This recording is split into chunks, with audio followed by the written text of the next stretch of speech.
नमस्कार. तुम्ही जर कोल्हापूरमध्ये राहत असाल आणि सुट्टीच्या दिवशी कुठेतरी बाहेर जायचा प्लॅन करत असाल तर नक्की एकदा या ठिकाणी जा.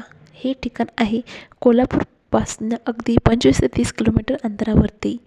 विकेंडमध्ये तुम्ही या ठिकाणी जाऊन तुमचा दिवसाचा खूप छान घालवू शकता. तर चला बघूया आपण हे ठिकाण कोणतं आहे. अगोदर तुम्हाला जाताना खूप सुंदर असा रस्ता लागेल.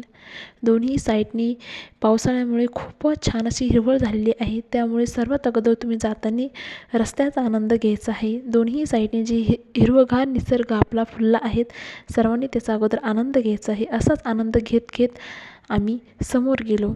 समोर जाता क्षणी खूप छान असं हिरवंगार एक उंच डोंगर दिसला. तिकडे बघून तर खूपच छान वाटत होते. आज आपण जाणार आहोत राऊतवाडी धबधब्यावरती. राऊतवाडी धबधबा हा खूपच छान सुंदर आहे. विकेंडच्या दिवशी तुम्ही फॅमिली किंवा फ्रेंड्ससुद्धा या ठिकाणी जाऊन खूप सारा एन्जॉय करू शकता. हे बघा, खूप छान असं तिथनं पाणी पडतं आहे. सर्व लोक तिथे येऊन खूप छान प्रकारे असं एन्जॉय करतात. एकदा नक्की जाऊन या. कसा वाटला व्हिडिओ नक्की